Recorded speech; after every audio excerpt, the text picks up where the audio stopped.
Regard rétrospectif sur la presse.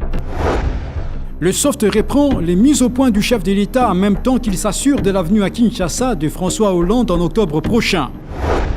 Des militaires ougandais sont perçus par l'Observateur aux côtés du M23. Suspension de l'aide, Kagame est formel et étonne la Colombe. Son pays ne cédera pas aux pressions.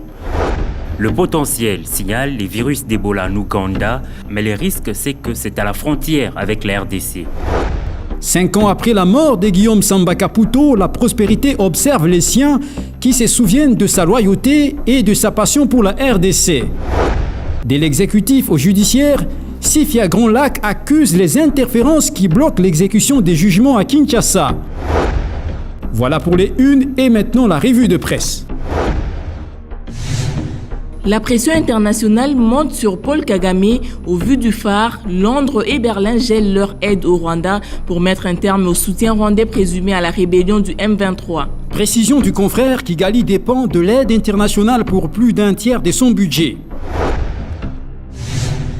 Et c'est sur ces entrefaites que se signale par le biais de la prospérité la communauté catholique Sant'Egidio, très préoccupée par la situation humanitaire au Nord Kivu, devenue très critique avec le déplacement des milliers de familles. Rome offre ainsi ses services de médiation à l'État congolais et à l'État rwandais ainsi qu'à tous les autres acteurs impliqués, tout en espérant, souligne la consoeur, que la démarche trouvera un écho favorable auprès des différents protagonistes et contribuera à mettre un terme aux souffrances des populations, à améliorer les relations entre Kinshasa et Kigali.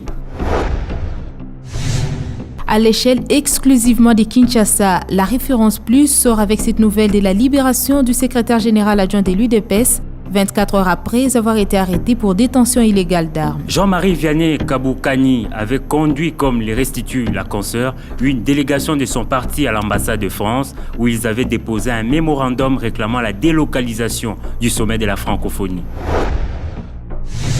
Les cadres de la formation politique d'Etienne Tshisekedi retrouvent de l'air frais au moment où les problèmes de surpopulation carcérale inquiètent les softs.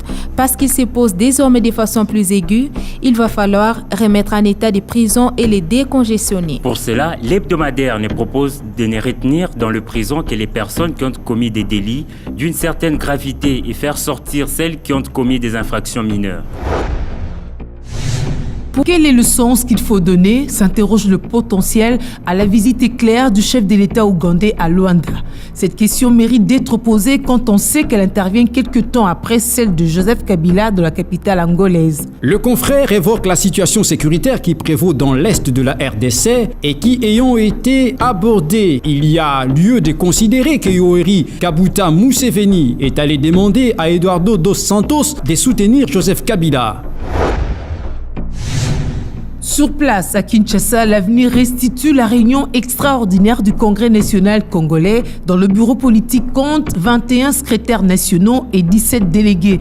Une monture adaptée à tous les ministères afin d'essayer de se comporter comme si on était dans un gouvernement. Le CNC de Pius Mwabilou est présenté par le premier secrétaire permanent comme un parti de gauche prônant la social-démocratie et qui met l'homme au centre de toute action.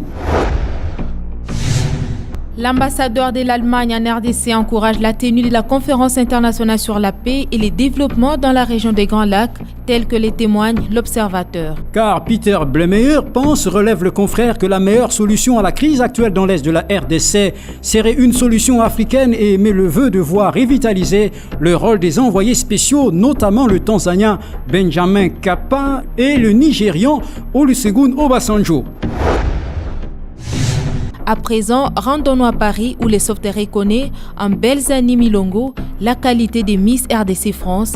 La jeune femme rêve de devenir mannequin et considère que cette élection est un tremplin pour sa future carrière. Belzani suit un cursus apprécié par l'hebdomadaire Bac Pro Service de proximité locale qui lui permettra de devenir assistante sociale ou éducatrice spécialisée. La Miss pourra alors travailler auprès des personnes âgées, des jeunes en difficulté et des personnes vivant avec handicap. C'est la fin de ce journal des journaux, mesdames, messieurs. Merci de nous être fidèles.